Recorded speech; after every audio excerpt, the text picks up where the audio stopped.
नमस्कार दोस्तों, स्वागत है आपका सुशील दिव्य दृष्टि चैनल में। इसके पिछले वीडियो में हम लोग प्रश्नावली फर्स्ट ए का क्वेश्चन नंबर 5 तक हल कर चुके थे। आज क्वेश्चन नंबर 6 से देखना है, तो चलिए हल कर लेते हैं। क्वेश्चन नंबर 6 इसमें कह रहा है यूक्लिड विभाजन एल्गोरिथ्म के प्रयोग से 90 और 144 का HCF ज्ञात कीजिए। तो चलिए सबसे पहले जो दिया है उसे लिख लेते हैं। क्वेश्चन नंबर 6 इसमें दिया है 90 और 144, इसका HCF निकालना है। इन दोनों का क्या निकालना है? HCF, और वो भी एल्गोरिथम विधि से। तो एल्गोरिथम विधि क्या होता है हम लोग पिछले वीडियो में बात कर चुके हैं। तो चलिए देखिए, सबसे पहले इसमें देखिए छोटा कौन है? 90 छोटा है, तो लिख लेंगे 90 लेस देन 144। इसके बाद लिखेंगे यूक्लिड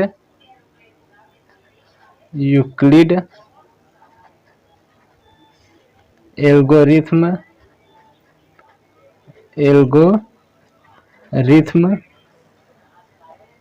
के प्रयोग से यूक्लिड एल्गोरिथम के प्रयोग से। अब देखिए 90 से भाग देंगे, सबसे पहले जो छोटा रहता है उससे भाग देते हैं। 90 से भाग देंगे किस में? 144 में। देखिए कितनी बढ़ जाएगा? 90 दूना 180 हो जाएगा, तो केवल एक ही बढ़ जाएगा। तो 90 क्या 90। अब 144 में से 90 घटाएंगे तो कितना आएगा? 4 में से 0 घटाएंगे 4, और इधर 14 में से 9 घटाएंगे तो 5। अब देखिए जो शेष फल आता है, इसे पहले अगर हम चरण में लिख दें तो पहला चरण आएगा, चरण फर्स्ट, पहला चरण हो जाएगा। देखिए इसमें भाज्य कौन है? 144 है, और 144 बराबर क्या लिखते हैं? भाजक। मतलब भाजक कितना है? 90 गुणे भागफल 1 है, और प्लस लिखते हैं शेषफल। शेषफल कितना आया? 54। और हम तब तक ये प्रक्रिया करेंगे जब तक कि शेषफल 0 ना आ जाए। तो शेषफल हमारा अभी तक 0 नहीं आया, तब लिखेंगे शेषफल 54 इज नॉट इक्वल टू क्या है? 0। अभी तक शेषफल 0 नहीं आया, तो अगला चरण देखिए हल करेंगे। अब अगले चरण में देखिए जो शेषफल आया है उससे इसके पहले वाले में फिर भाग देते हैं। तो इसके पहले किससे भाग देते हैं? 90 से, तो फिर 90 में भाग देंगे। तो देखिए जब 90 में भाग देंगे तो 54 का कितनी बार ले जाएंगे? अगर 2 बार ले जाएंगे तो 108 हो जाएगा। तो ये भी फिर एक बार जाएगा, तो आएगा 54 क्या कितना? 54। इसके बाद 10 में से 4 घटाएंगे कितना? 6। उसके बाद 8 बचेगा, 8 में से 5 घटाएंगे 3। अब ये दूसरा वाला चरण लिखेंगे। दूसरा चरण देखिए किस प्रकार लिखेंगे। इसमें लिखेंगे चरण सेकंड। देखिए क्या है? चरण सेकंड आया, भाज्य कितना था? 90, और 90 से जब लिखेंगे 90 बराबर, तो भाज्य कितना है? 54 इंटू भागफल 1 और प्लस शेषफल कितना आया? शेषफल 36 आ गया। अभी भी देखिए हमारा शेषफल जो 36 है वो नॉट इक्वल टू क्या है? 0, क्योंकि 36 भी 0 के बराबर नहीं आया। अब अगले चरण में देखिए 36 से भाग देंगे। 36 से भाग देंगे किसमें? इसके पहले वाले में। इसके पहले था 54। अब जब 54 में भाग देंगे तो देखिए कितनी बढ़ जाएगा? एक बार। तो जब एक बार ले जाएंगे 36 से क्या? 36, 14 में से 6 घटेगा कितना आएगा? 8। इसके बाद यहाँ बचा कितना? 4 में से 3 घटाएंगे 1। अब फिर ये अगली बार लिखेंगे। अब इसमें अगला चरण लिखेंगे जो कि भाज्य। देखिए चरण थर्ड, इसमें देखिए भाज्य कितना है? 54। तो हो जाएगा 54 बराबर 54 को किस प्रकार हम काटे हैं? देखिए भाजक है 36 इंटू भागफल है 1, और शेषफल कितना आया? 18। अभी भी देखिए हमारा जो शेषफल है वो 0 के बराबर नहीं आया। तो फिर अब आगे इसे करेंगे। आगे जब करेंगे तो 18 से फिर भाग देंगे। किस में देंगे? इसके पहले वाले में, यानी कि 36 में।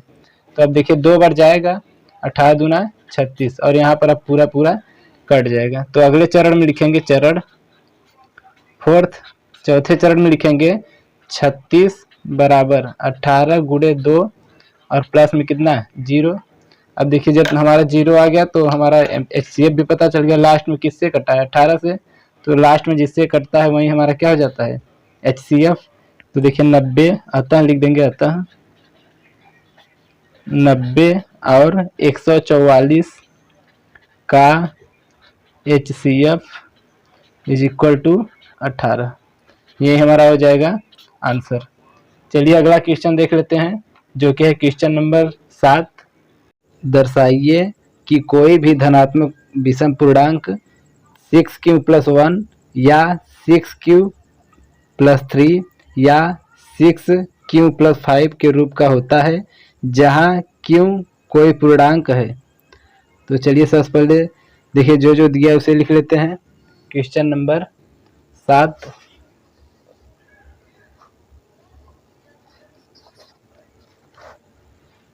देखिए इसमें दिया है 6q+1, 6q+1, 6q+3 और उसके बाद 6q+5।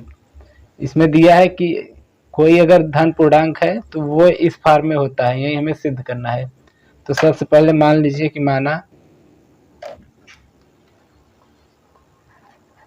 माना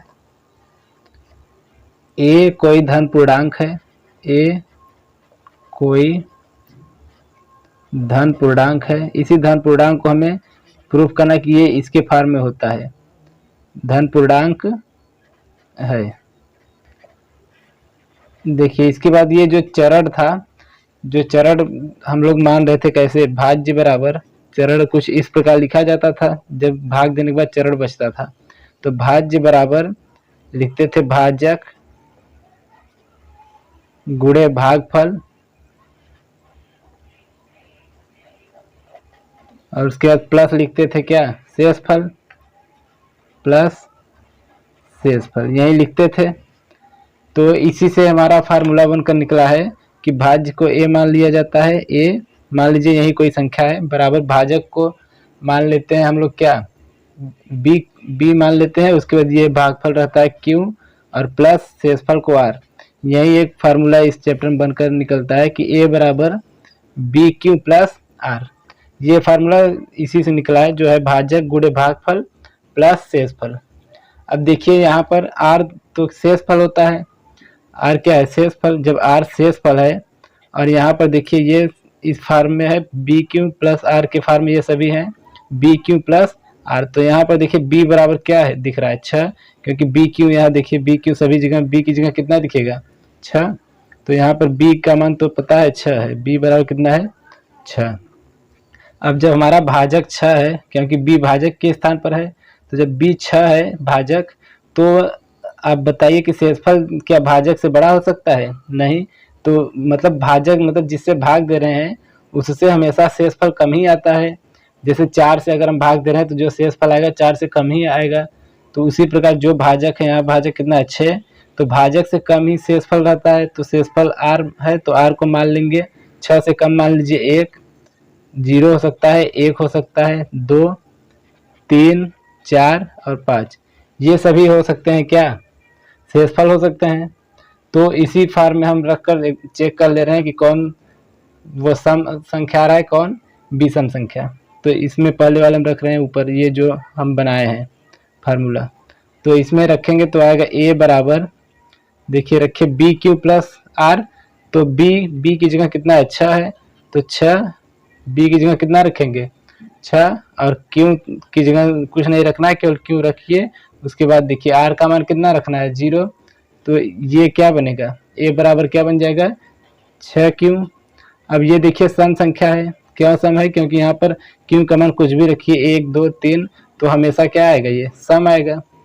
अब एक बार आर बराबर कितना रख रहे हैं, 1 रख कर देख ले रहे हैं। जैसे 6q, ये तो 6q रहेगा, प्लस आर का मान 1 रखेंगे, तो ये देखिए सम बनेगा कि विषम।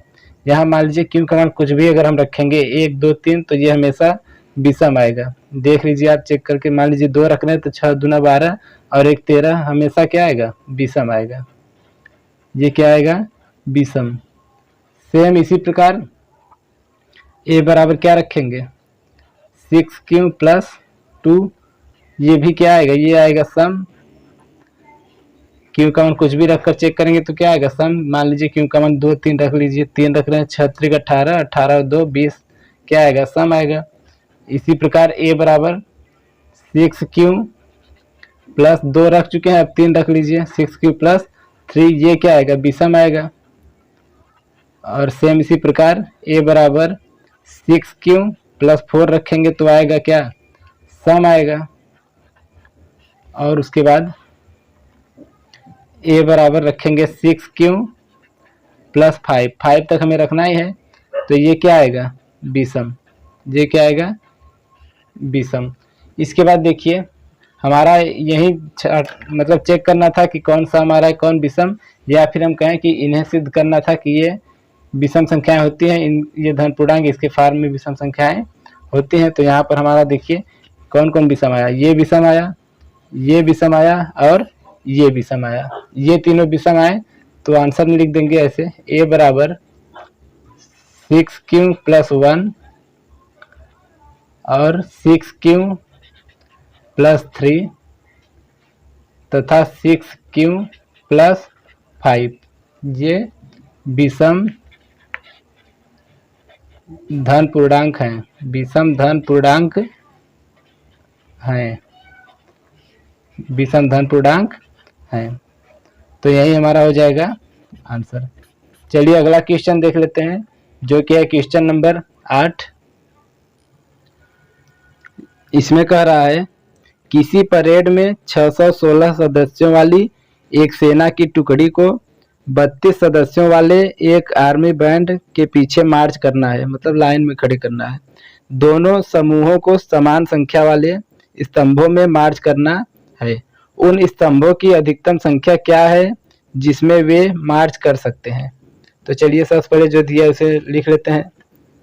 दिया है इसमें क्वेश्चन नंबर 8, क्वेश्चन नंबर 8। इसमें सबसे पहले पहली टुकड़ी में जवानों की संख्या लिख लेते हैं। पहली टुकड़ी में जवानों की संख्या, पहली टुकड़ी में जवानों की संख्या। देखिए पहली टुकड़ी में जवानों की संख्या कितना दिया है, 616 दिया है, तो 616। सेम इसी प्रकार दूसरी टुकड़ी में, दूसरी टुकड़ी में जवानों की संख्या, दूसरी टुकड़ी में जवानों की संख्या कितना दिया है, इसमें दिया है 32। दूसरी टुकड़ी में जवानों की संख्या 32। इसके बाद प्रश्नानुसार, अब जैसे कह रहा है वैसे कर देंगे। प्रश्नानुसार मतलब प्रश्न के अनुसार। इसमें देखिए ज्ञात क्या करना है, अधिकतम स्तंभों की संख्या ज्ञात करना है, मतलब कितने अधिक से अधिक स्तंभ हो सकते हैं। तो लिख लेंगे अधिकतम, क्या ज्ञात करना है, अधिकतम स्तंभों की संख्या, अधिकतम स्तंभों की संख्या, अधिकतम स्तंभों की संख्या में ज्ञात करना है। अब देखिए अधिकतम स्तंभों की संख्या का मतलब क्या होगा कि इन दोनों का क्या निकालना है, HCF यानी कि मस। तो इसमें लिखेंगे यूक्लिड, आप चाहे जिस विधि से इसमें HCF निकाल सकते हैं, इसमें यह नहीं कहा, मतलब ये नहीं कहा कि यूक्लिड एल्गोरिथम विधि से ही निकालना है, आप किसी भी विधि से निकाल सकते हैं, लेकिन ये चैप्टर इसी पर आधारित है तो हम यूक्लिड एल्गोरिथम विधि से ही निकाल दे रहे हैं। तो लिखेंगे क्या, यूक्लिड एल्गोरिथम, यूक्लिड एल्गोरिथम के प्रयोग से, के प्रयोग से, यूक्लिड एल्गोरिथम के प्रयोग से। देखिए इसका प्रयोग कैसे करते हैं, 32 और 616 दिया है तो 32 से भाग देंगे, किससे भाग देंगे, 32 से, किस में देंगे, 616 में। अब देखिए कितनी बार जाएगा, जैसे अगर हम ले जाएं, अगर 20 बार ले जाना चाहे तो 32 दूना कितना होगा, 600 कुछ आएगा, तो 600 कुछ तो मतलब 20 बार से थोड़ा और कम ही जाएगा, मतलब 19 बार। अगर हम 19 बार ले जाएं तो देखिए कितना आएगा, 19 दूना 38, 38 का 8 हासिल कितना 3, और 19 त्रिक 57, 57 3 60, मतलब 8 आएगा। अब इधर से देखिए घटाएंगे, 16 में से 8 घटाएंगे 8, उसके बाद ये तो कट गया, ये तो कुछ नहीं बचा। इसके बाद अब 8 से फिर भाग देंगे, किस में भाग देंगे, इसके पहले जिससे भाग दिए थे उसमें देंगे, मतलब 32 में। अब कितनी बार जाएगा, 8 चौक 32, कट गया। इसे ही हम चरण में लिख देंगे। चरण में कैसे लिखा जाता है, देखिए चरण फर्स्ट, इसमें भाज्य कितना है 616। 616 को कैसे लिखे हैं, मतलब भाजक 32 गुणे भागफल कितना 19 और प्लस शेषफल, और शेषफल हमारा 0 नहीं आया है तो 8 इज नॉट इक्वल टू 0। अगली बार लिखेंगे चरण सेकंड में, यहाँ लिखेंगे चरण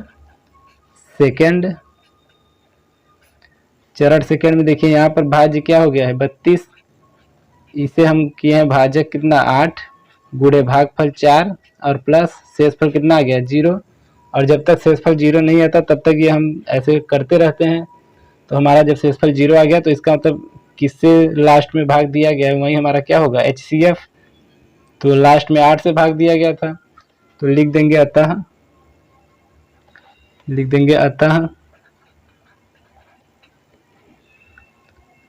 क्या क्या था 616 और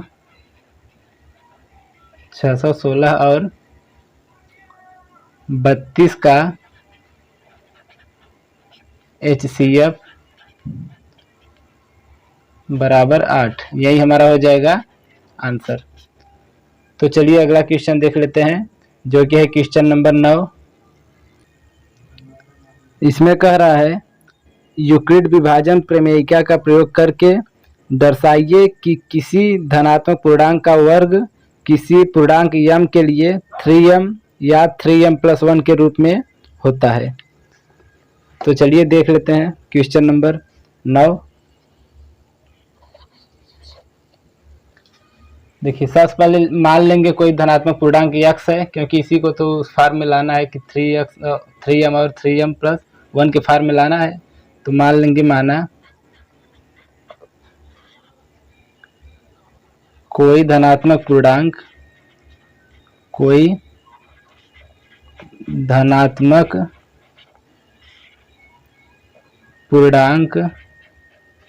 माना कोई धनात्मक पूर्णांक क्या है x है या फिर बराबर x है। एक धनात्मक पूर्णांक कोई मान लेंगे, चाहे x a b c z कुछ भी। अतः x बराबर क्या, मान लीजिए 3q और एक मान लीजिए 3q+1, क्योंकि यहाँ पर 3m प्रूफ करना है और 3m+1। अगर और कुछ होता तो उस हिसाब से मानते हैं, जो दिया रहेगा क्वेश्चन में उसी हिसाब से मानेंगे। देखिए अब यहाँ से एक एक को लेकर हल करेंगे। x बराबर, एक बार ले रहे हैं x बराबर कितना 3q, x बराबर 3q। अब देखिए क्वेश्चन में आप देखिए कि इसमें जो सिद्ध करना है कि धनात्मक पूर्णांक का वर्ग, इसमें वर्ग का है तो इसलिए दोनों पक्षों का वर्ग करेंगे। अभी आगे क्वेश्चन में देखेंगे तो उसमें कहेगा जो धन पूर्णांक है उसका घन, जब घन कहेगा तो इसका दोनों पक्षों का क्यूब करेंगे। तो इसमें वर्ग कहा है, क्वेश्चन में देखेंगे तो वर्ग कहा है, तो इसमें भी क्या करेंगे दोनों पक्षों का वर्ग। जब दोनों पक्षों का वर्ग करेंगे तो आएगा x² बराबर 3q का होल स्क्वायर। तो यहाँ से आ जाएगा x² बराबर 3 का स्क्वायर करेंगे कितना 9 और q का स्क्वायर करेंगे तो q²। इसके बाद देखिए हमें लाना था 3m के फार्म में लाना है, किसके फार्म में 3m। जब 3m के फार्म में लाना है तो यहाँ 3 करके बाकी सबको छोड़ देंगे, मतलब बाकी सबको छोड़ेंगे तो उसकी जगह m रखेंगे। देखिए जैसे 9 को क्या लिख सकते हैं 3 गुणे 3 यहाँ पर q², क्योंकि यहाँ पर अब इसके बराबर यहाँ पर मान लेंगे चूंकि 3q² बराबर m यहाँ मान लेंगे, क्योंकि हमें m के फार्म में प्रूव करना है। तो यहाँ से आ जाएगा x² बराबर यहाँ 3 है और इस पूरे की जगह कितना हो जाएगा m, यही हमें एक लाना था x का, मतलब x² के जगह पर कितना 3m के फार्म में लाना था, एक ये आ जाएगा। सेम इसी प्रकार अब दूसरा वाला लेंगे, ये x बराबर 3q+1, इसमें भी दोनों पक्षों का क्या करेंगे वर्ग करेंगे।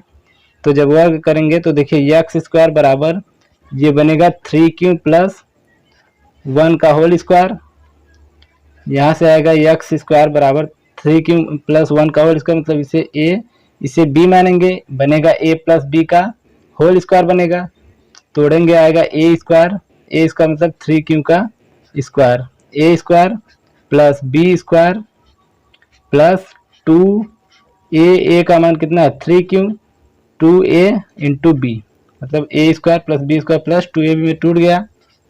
अब देखिए एक्स स्क्वायर बराबर 3 का स्क्वायर करेंगे 9 और यहाँ पर क्यू स्क्वायर आएगा प्लस 1 का स्क्वायर 1 प्लस यहाँ पर 2 3 6 क्यू, कितना आएगा 6 क्यू। अब क्यू वाले को एक साइड कर ले रहे हैं, एक्स स्क्वायर बराबर 9 क्यू स्क्वायर प्लस 6 क्यू और प्लस 1। इसके बाद देखिए हमें लाना कितना है 3m प्लस 1 के फार्म में लाना है 3m प्लस 1, तो 3m प्लस 1 में लाना है तो देखिए यहाँ पर क्या कर देंगे प्लस 1 लास्ट बच रहा है, यहाँ पर ये हमें लाना है मतलब 3 कॉमन लेंगे, दोनों में से 3 कॉमन लेंगे, बचेगा कितना यहाँ पर 3 क्यू स्क्वायर प्लस यहाँ पर 2 क्यू और प्लस 1। अब इस पूरे की जगह पर कितना मान लेंगे, इस पूरे की जगह पर मान लेंगे m, तभी तो 3m प्लस 1 के फार्म में हमारा आ जाएगा। तो यहाँ पर हो जाएगा एक्स स्क्वायर बराबर इस पूरे की जगह यहाँ लिख लेना कि 3q प्लस 2q बराबर माने हैं क्या माने हैं हम m माने हैं। जब इतना m मान लिए तो यहाँ पर लिख देंगे 3m प्लस 1। इतना आने के बाद लिखेंगे कैसे लिखेंगे, क्योंकि एक्स स्क्वायर के फार्मूला आना था, देखिए एक्स स्क्वायर बराबर 3m और एक्स स्क्वायर बराबर 3m प्लस 1, मतलब उसका जो पूर्णांक का वर्ग है वो इस फार्म में हमें लाना था, तो इस फार्म में आ गया। तो लिखेंगे एक्स स्क्वायर बराबर एक आया 3m और एक आया 3m प्लस 1, यही प्रूफ करना था, तो ये हमारा हो जाएगा यही आंसर। तो चलिए अगला क्वेश्चन देख लेते हैं जो कि है क्वेश्चन नंबर 10। इसमें कह रहा है यूक्लिड विभाजन प्रमेयिका का प्रयोग करके दिखाइए कि किसी धनात्मक पूर्णांक का घन 9m प्लस 1 या 9m प्लस 8 के रूप में होता है। इसका मतलब इसके पिछले वाले में देखिए पूर्णांक का वर्ग करना था, इसमें पूर्णांक का क्या करना है घन करना है। सेम उसी प्रकार है, मतलब उसमें वर्ग किए थे, इसमें क्या करेंगे घन करेंगे। तो देखिए जैसे किए थे सेम उसी प्रकार करेंगे। प्रश्न संख्या 10 इसमें भी मान लेंगे, माना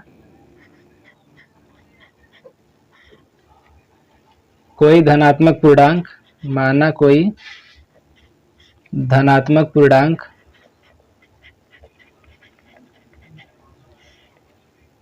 पूर्णांक क्या है x है, माना कोई धनात्मक पूर्णांक बराबर x है। अब देखिए इसमें क्यूब करना है, क्यों इसके पहले वाले में क्या करना था स्क्वायर करना था। तो देखिए मानेंगे संख्याएं मानेंगे क्या x बराबर 3q, उसके बाद 3q प्लस 1 और अगला मानेंगे 3q प्लस 2, ये संख्या मान लेंगे। अब इसके बाद क्या करेंगे एक एक को लेकर हल करना है। पहले ये लेकर हल कर रहे हैं x बराबर 3q। अब देखिए क्यूब के फॉर्म में हमें लाना है, जैसा कि प्रश्न में पहले ही बोल दिया है, तो दोनों पक्षों का क्या करेंगे क्यूब करेंगे।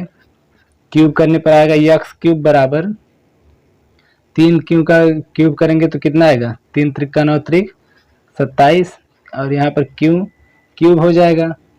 इसके बाद देखिए x क्यूब बराबर कितना आएगा 27 को हम लिखेंगे 9 गुणे 3q प्लस q, मतलब 3q का क्यूब। तो हमें यहाँ पर 9 क्यों अलग कर रहे हैं, क्योंकि हमें 3m के फार्म में लाना है। प्रश्न में देखेंगे तो 3m के फार्म में लाना था, तो यहाँ सॉरी 3m नहीं 9m के फार्म में लाना था, तो यहाँ पर इसलिए 9 लिखे हैं।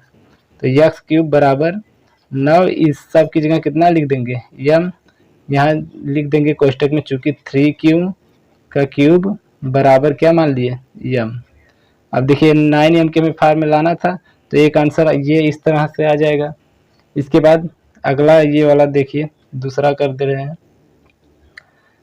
दूसरा इसमें यहाँ पर हल कर रहे हैं। दूसरा लेंगे x बराबर 3q प्लस 1। x बराबर कितना ले रहे हैं 3q प्लस 1। इसमें भी दोनों पक्षों का क्या करेंगे क्यूब करेंगे।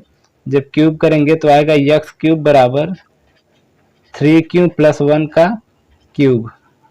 इसके बाद होगा क्या, यहाँ पर लगेगा a प्लस बी का होल क्यूब लगेगा, तो आएगा a क्यूब मतलब 3q का cube a cube plus b cube plus 3ab plus 3ab होगा। उसके बाद कोष्टक में होगा क्या a प्लस b, कोष्टक में आएगा 3q प्लस 1, इतना हो जाएगा। इसके बाद देखिए यहाँ पर करेंगे x क्यूब बराबर 3 का क्यूब करेंगे कितना आएगा 27 q क्यूब प्लस 1 प्लस यहाँ पर इसका गुणा करेंगे तो 3 त्रिका 9 और यहाँ पर q। इसके बाद अंदर बचा है 3q प्लस 1, इतना बचा है। इसके बाद देखिए यहाँ पर x क्यूब बराबर उसका अंदर गुणा कर देंगे, यहाँ हो जाएगा 27 q क्यूब और इसका जब अंदर गुणा करेंगे एक को मान लीजिए लास्ट में लिख रहे हैं, ये गुणा होगा तो 9 त्रिक 27 क्यू स्क्वायर प्लस 9 क्यू का एक में करेंगे तो 9 क्यू, एक को लास्ट में लिख दे रहे हैं, एक को लास्ट में लिख दिए। अब इसके बाद देखिए इसके बाद दोनों में से कितना कॉमन लेंगे 9 कॉमन लेंगे इन तीनों में से देखिए 9 कॉमन ले लेंगे, क्योंकि हमें 9m प्लस 1 के फॉर्म में लाना है, क्योंकि प्रश्न में बोला था 9m प्लस 1। तो यहाँ से जब कॉमन लेंगे 9 तब 9 जो बचेगा m हो जाएगा प्लस 1 लास्ट में बचा रह जाएगा। देखिए 9 कॉमन लेंगे आएगा कितना, यहाँ पर 3q क्यूब आएगा प्लस यहाँ पर आएगा 3q स्क्वायर प्लस यहाँ पर q बचेगा और प्लस में 1।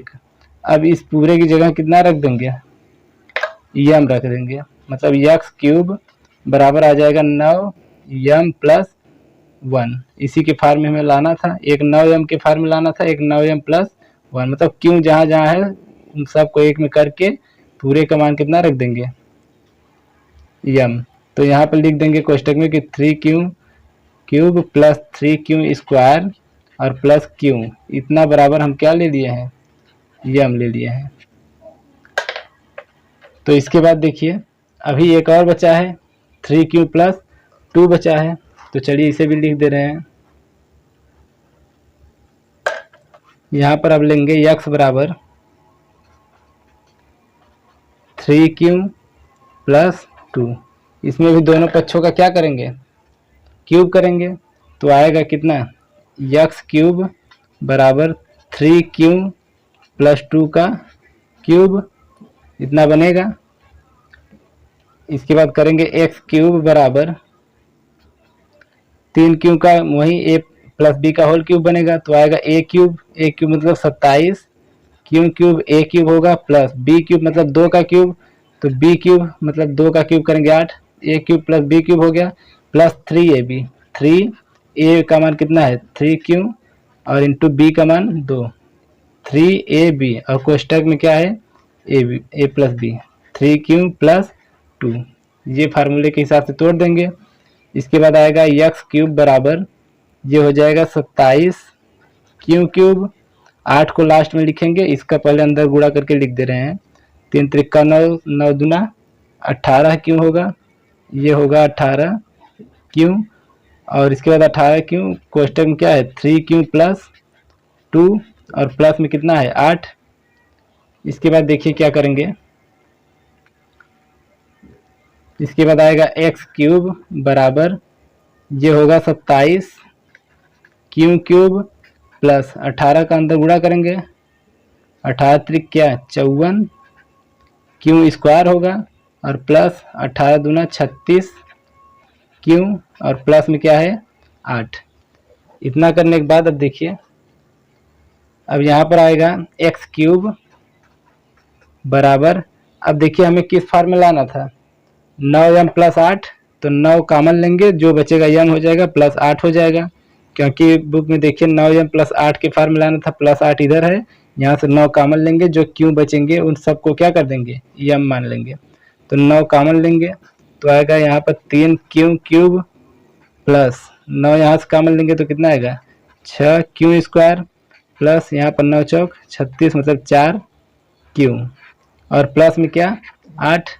अब कुछ नहीं करना है, इन सब के स्थान पर क्या मान लेंगे यम मान लेंगे, इसके स्थान पर मान लेंगे यम, तो आएगा एक्स क्यूब बराबर यहाँ पर 9 हो गया और इसकी जगह पर कितना हो जाएगा यम प्लस 8।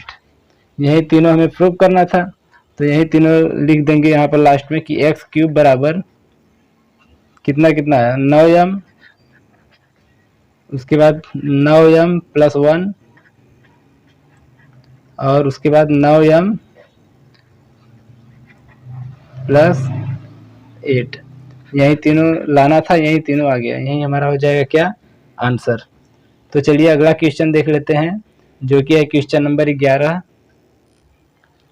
इसमें कह रहा है 441, 567 और 693 का HCF ज्ञात करने के लिए यूक्लिड की विभाजन एल्गोरिथ्म का प्रयोग कीजिए। मतलब यूक्लिड विभाजन विधि से हमें HCF तीनों का निकालना है। तो चलिए सबसे पहले जो दिया इसे लिख लेते हैं। क्वेश्चन नंबर 11 इसमें दिया 441, 567, 567 और उसके बाद 693, यही तीनों दिया है। इन तीनों का हमें क्या निकालना है, इन तीनों का म से निकालना है, मतलब HCF महत्तम समापवर्तक। तो देखिए इन तीनों का HCF हम कैसे निकालेंगे, यूक्लिड विधि से निकालना है। तो किसी तीन में से किसी दो को पहले लेकर हल कर लीजिए, उसके बाद जो आएगा HCF वो और जो संख्या बचा रहेगा उन दोनों का HCF निकाल लेंगे, तो वही हमारा क्या आ जाएगा आंसर। तो लिखेंगे यूक्लिड, मान लीजिए इन दोनों को ले रहे हैं 693 और ये बड़ा है किससे 567 से, इन दोनों को ले रहे हैं। लिखेंगे यूक्लिड, किसी मतलब तीन में से किसी दो को पहले ले सकते हैं आप, जरूरी नहीं है कि इन्हीं को लीजिए आप। तो देखिए लिखेंगे यूक्लिड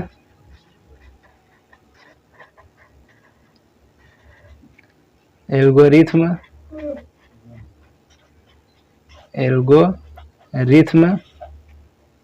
के प्रयोग से, यूक्लिड एल्गोरिथ्म के प्रयोग से। इसके बाद क्या करेंगे, भाग देंगे।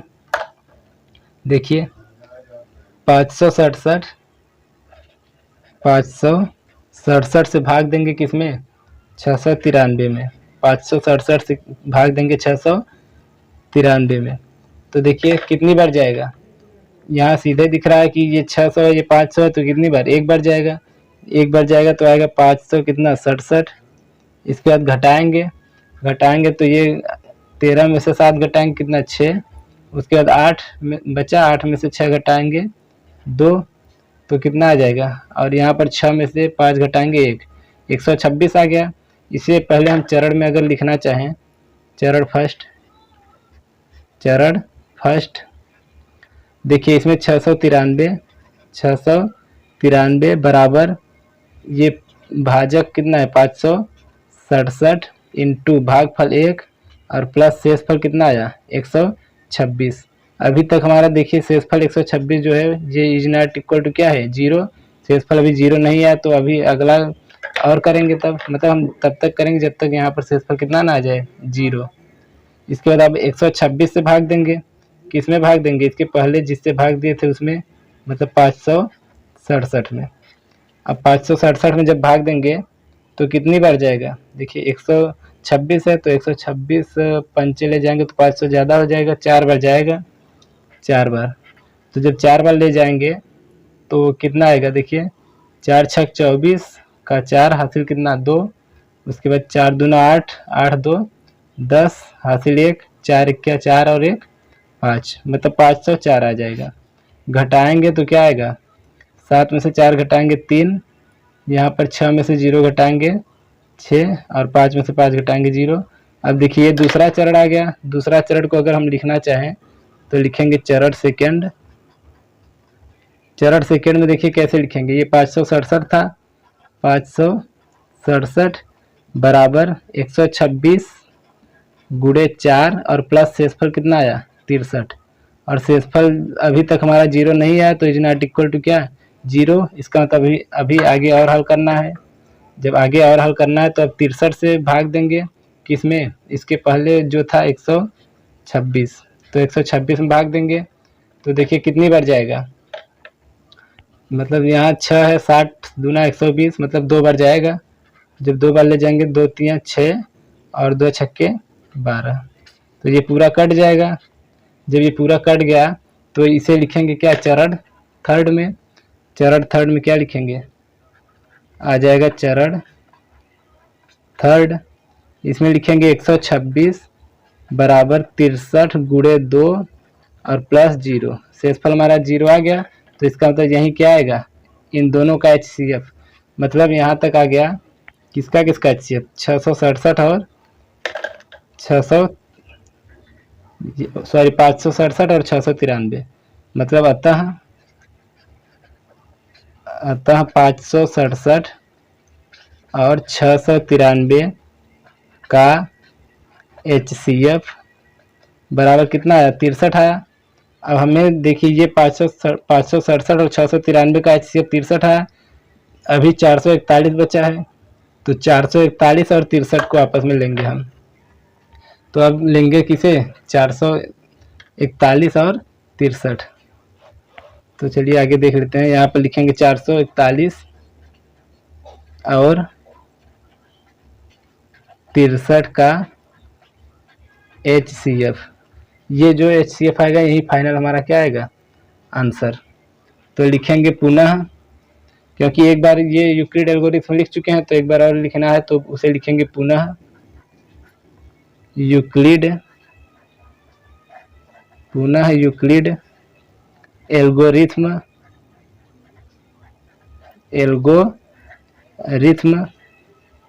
के प्रयोग से, पुनः यूक्लिड एल्गोरिथम के प्रयोग से। अब इसका प्रयोग कैसे करते हैं आप लोग भली भांति जान चुके हैं।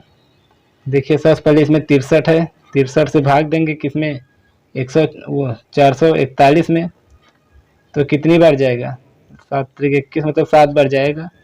तो 7 बार ले जाएंगे तो 7 त्रिक 21, उसके बाद 6 सत्ते 42 और 2 44, मतलब 7 बार में पूरा कट जाएगा। अगर इसे हम चरण में लिखना चाहें तो चरण फर्स्ट कैसे लिखेंगे, चरण फर्स्ट लिखेंगे 441 बराबर 63 गुणे 7 और प्लस में शेषफल कितना आया, 0। जब 0 आ गया तो इसका मतलब इन दोनों का HCF कौन क्या आया, 63। तो लास्ट में लिख देंगे अतः कौन कौन से तीन होते, 441 567 और 693 का HCF कितना आया, HCF बराबर आया 63 या फिर बराबर 63 है, यही हमारा हो जाएगा आंसर। चलिए अगला क्वेश्चन देख लेते हैं जो कि है क्वेश्चन नंबर 12। इसमें कह रहा है दर्शाइए कि किसी धनात्मक पूर्णांक का वर्ग किसी पूर्णांक q के लिए या तो 4q या 4q+1 के रूप का होता है।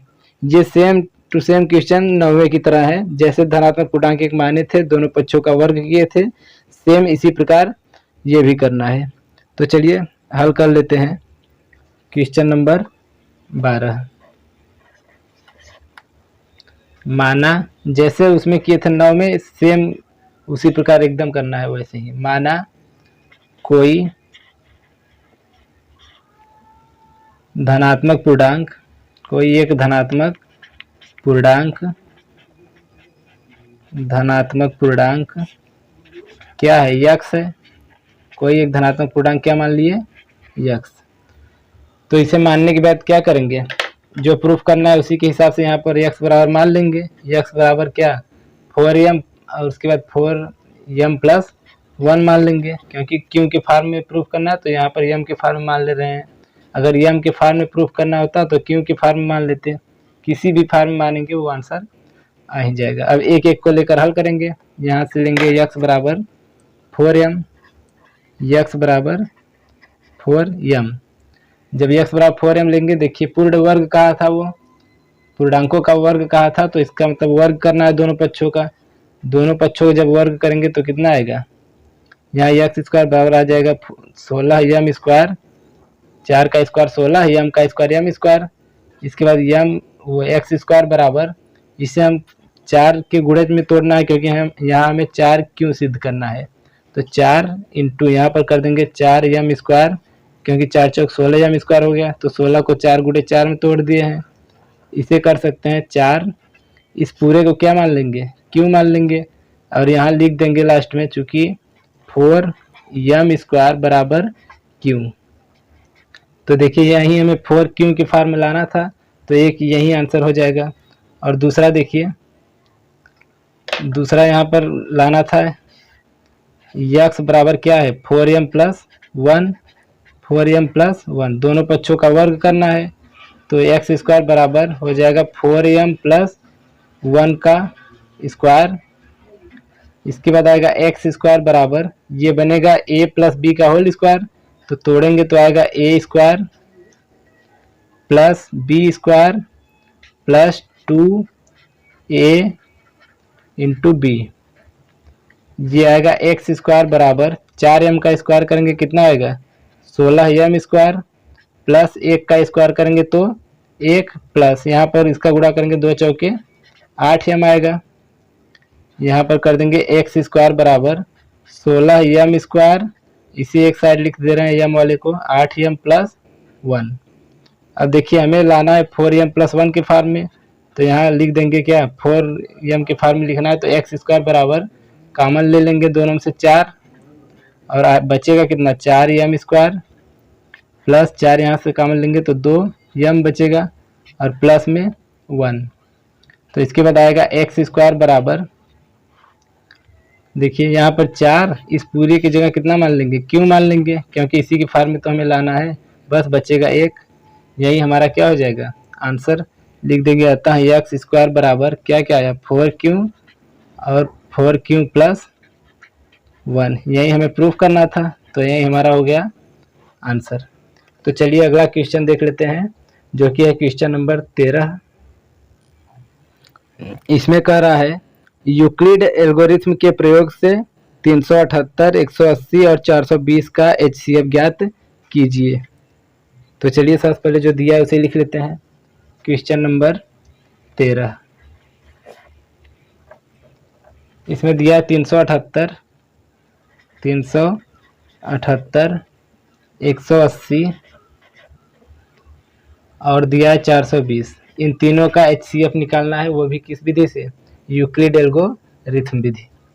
तो चलिए सबसे पहले किसी दो को ले ले रहे हैं, मान लीजिए 180 और 420 को ले ले रहे हैं, तो यहाँ से इन दोनों को लेकर हल करेंगे, तो आएगा 180 से भाग देंगे। सबसे पहले क्या करेंगे 180 से भाग देंगे किस में 420 में, और यहाँ वहीं लिख देंगे क्या यूक्लिड एल्गोरिथ्म के प्रयोग से, यहाँ लिख लेंगे वो ये चीज यूक्लिड एल्गोरिथ्म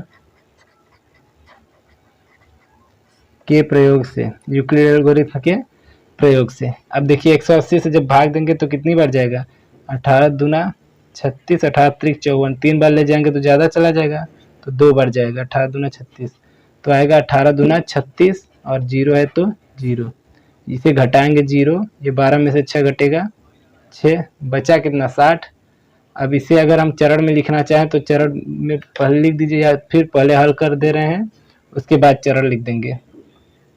तो देखिए 60 से अब फिर भाग देंगे इसके पहले वाले में, इसके पहले कितना था 180 था, अब भाग जाएगा कितनी बार 3 बार में कट जाएगा पूरा 36 18, तो पूरा कट जाएगा, तो ये 2 स्टेप में गया, तो इसका दोनों चरण पहले लिख देंगे, और इन दोनों का HCF कितना आ गया 60 आ गया। तो पहले चरण फर्स्ट लिख देंगे, चरण फर्स्ट, पहले चरण में देखिए क्या था 420 बराबर 180 गुणे 2 और प्लस शेषफल कितना बचा था 60, तो यहाँ लिखेंगे शेषफल 60 इज नॉट इक्वल टू 0, फिर चरण सेकंड, क्योंकि 2 चरण में गया है, तो चरण सेकंड देखिए लिखेंगे 180 बराबर पहले 60 गुणे 3 और प्लस शेषफल कितना बचा है 0, तो इसमें 0 शेषफल बच गया, तो यही इन दोनों का क्या हो जाएगा HCF। इन दोनों का HCF 60 आ गया। यहाँ से निकलेगा, यहाँ से लिख देंगे 180 और 420 का HCF कितना आया, 60 है। मतलब इन दोनों का HCF 60 आ गया।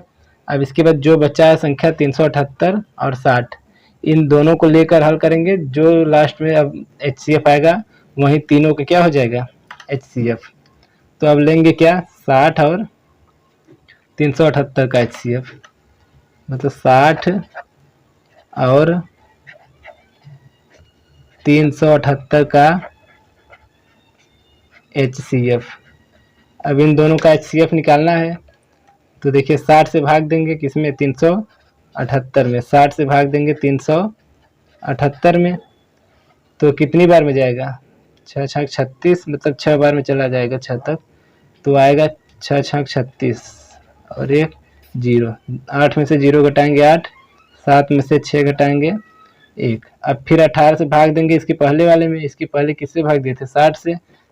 अब 60 में भाग देंगे तो कितनी बार जाएगा, 18 त्रिक 54, और 60 में से 54 घटाएंगे बचेगा 6। अब 6 से फिर इसके पहले वाले में भाग देंगे 18 में, तो 6 त्रिक 18 और ये पूरा कट जाएगा। इसे चरण में लिखना चाहे तो चरण में यहाँ पर लिख सकते हैं। इसका लिखेंगे चरण फर्स्ट। क्या लिखेंगे, चरण फर्स्ट। चरण फर्स्ट में देखिए क्या लिखेंगे, 378 बराबर 60 गुणे 6 और प्लस शेषफल कितना, 18। यहाँ पर शेषफल 18 इज नॉट इक्वल टू 0 आया। उसके बाद चरण लिखेंगे सेकेंड, चरण सेकेंड। चरण सेकेंड में क्या किए हैं, 60 बराबर 18 गुणे 3 प्लस शेषफल कितना, 6। अभी भी हमारा देखिए शेषफल जो है 6 इज नॉट इक्वल टू क्या आया, 0। तो चरण थर्ड लिखेंगे, चरण थर्ड। इस थर्ड में क्या किया, 18 को तोड़ा गया है, 18 को 6 गुणे 3 और प्लस 0। तो अब देखिए यहाँ पर 0 आ गया, तो इसका मतलब ये लास्ट में जितना आया 6, यही हमारा क्या होगा, HCF होगा। तो लास्ट में लिख देंगे अतः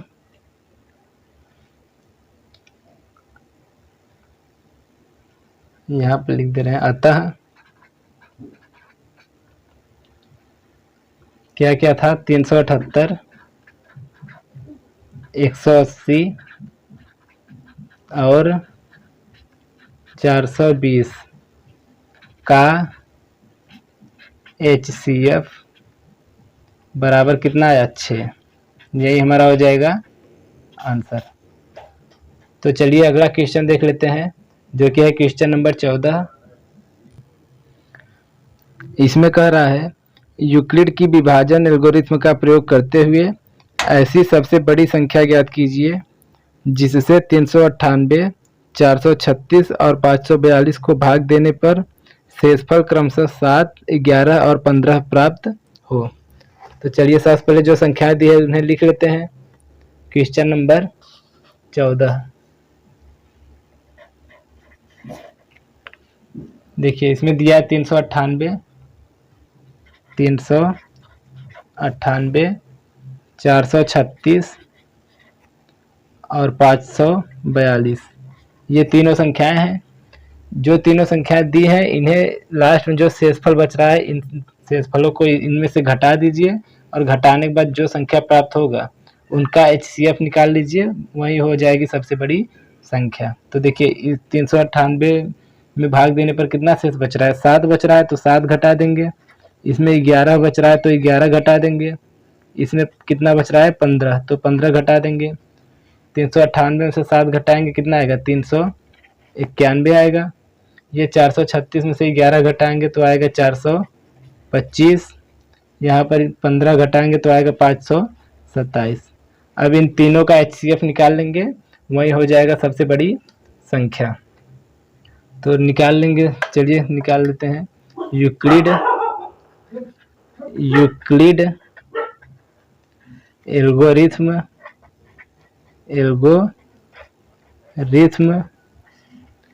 के प्रयोग से, यूक्लिड एल्गोरिथ्म के प्रयोग से देखिए किसी तीन में से किसी दो संख्या को ले लेंगे।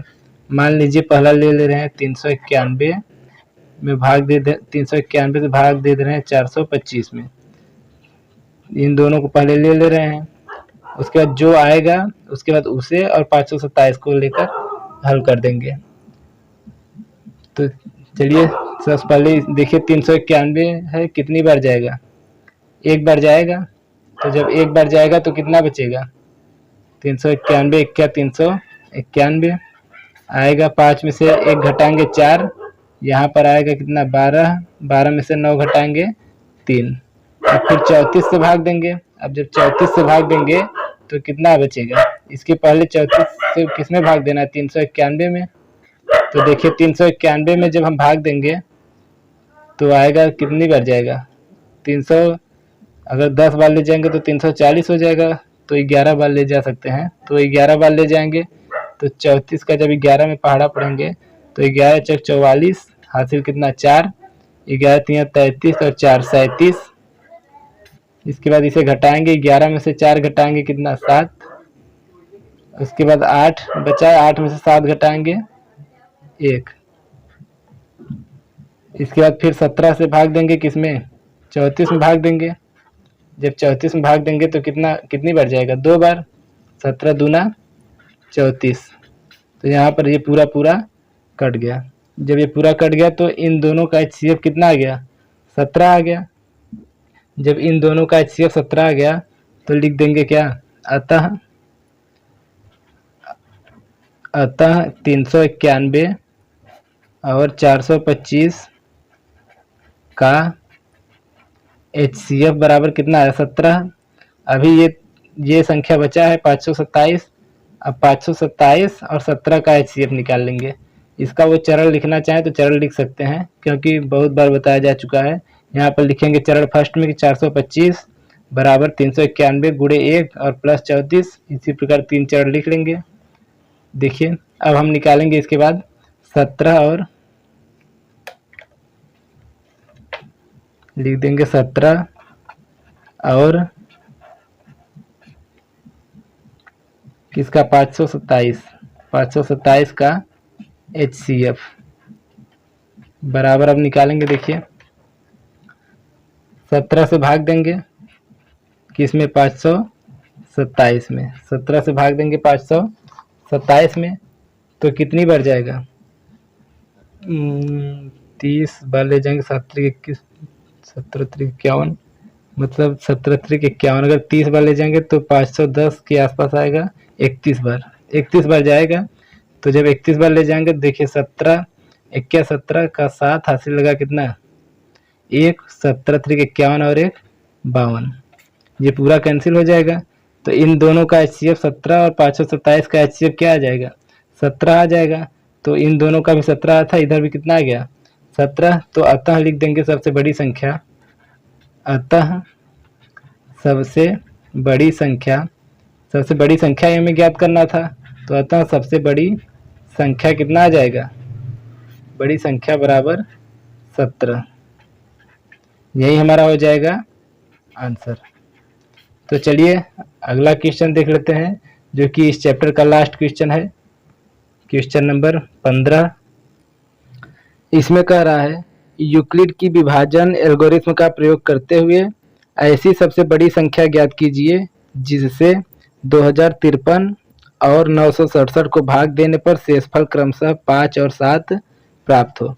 तो जैसे इसके पहले 14 नंबर किए हैं, सेम इसी प्रकार है ये भी क्वेश्चन नंबर 15। तो चलिए हल कर लेते हैं ये भी। इसमें भी वो संख्या दी है 2053 है, 2053, और एक संख्या दिया है 967।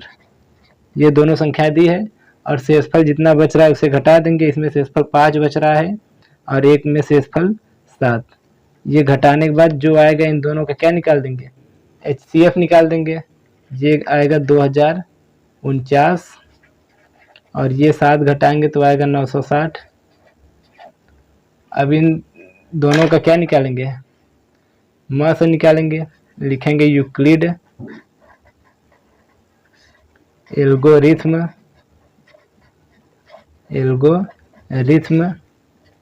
के प्रयोग से, यूक्लिड एल्गोरिथ्म के प्रयोग से। चलिए देखिए, जो छोटा है उससे भाग देंगे, 960 से भाग देंगे किसमें, 2049 में।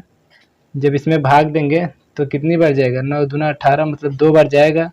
यहाँ पर आएगा 2 शून्य 0 9 और उसके बाद 2 छक्के 12, हासिल कितना 1, 2 9 18 और 1 19, 1920 आ जाएगा।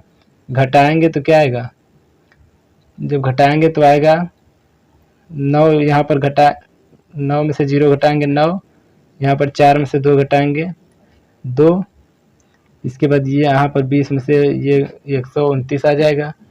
ये आएगा कितना, 129, सॉरी यहाँ पर 48 आएगा घटाने पर। 53 में से 5 घटाएंगे तो कितना आएगा, 48। यहाँ पर 48 आएगा तो यहाँ पर भी कितना रहेगा, 48 रहेगा, और यहाँ पर घटाएंगे तो आएगा 8। अब 128 आ गया। 128 से भाग देंगे किसमें, 960 में फिर भाग देंगे।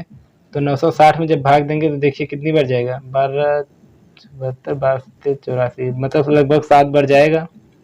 जो 7 बार ले जाएंगे तो आएगा 8 7 56 का 6, हासिल कितना 5।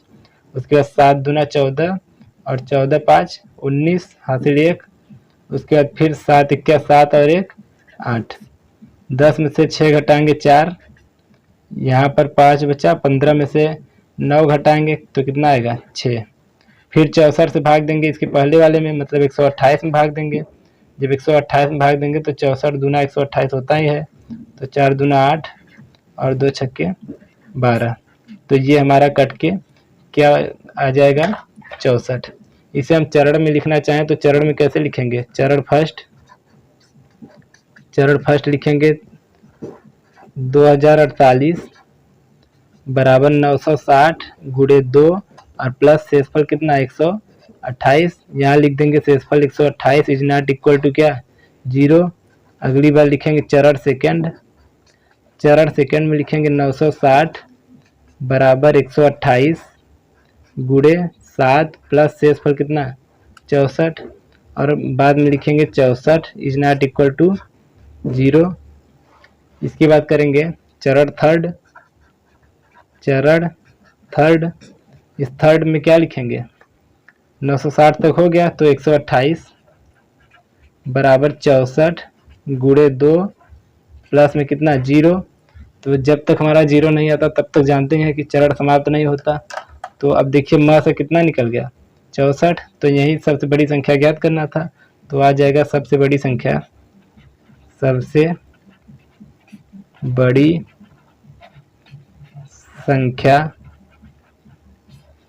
बराबर 64, यही हमारा हो जाएगा आंसर। तो आशा करते हैं कि आपको ये वीडियो पसंद आया होगा। अगर आप लोग यहाँ तक पूरा वीडियो देखे हैं तो इसका मतलब कि आप लोग को वीडियो पसंद आ रहा है। तो वीडियो को यहाँ तक देखने के लिए आप लोगों का धन्यवाद। मिलेंगे अगले वीडियो में। जय हिंद।